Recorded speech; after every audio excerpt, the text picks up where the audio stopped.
અમદાવાદના આંતરરાષ્ટ્રીય ફ્લાવર શોની વાત કરવામાં આવે તો તેને લઈને એક બાજુ મનમોહક અને આકર્ષક રંગબેરંગી ફૂલો જોવા મળી રહ્યા છે, ત્યારે અમદાવાદના ફ્લાવર શોમાં Guinness book of world record નોંધાયો છે।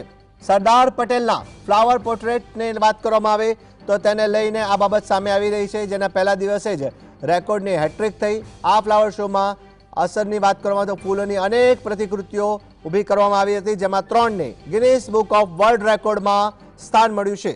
સરદાર પટેલના ફ્લાવર પોર્ટ્રેટ અને ફ્લાવર મંડળને ગિનિસ બુક ઓફ વર્લ્ડ રેકોર્ડમાં સ્થાન પ્રાપ્ત થયું છે।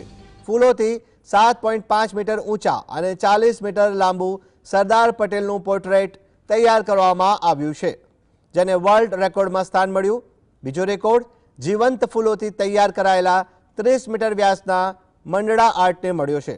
તો આ ફ્લાવર શોનું નામ વિશ્વના દેશોમાં મોટા ફ્લાવર શોમાં નામમાં નોંધવામાં આવ્યું છે।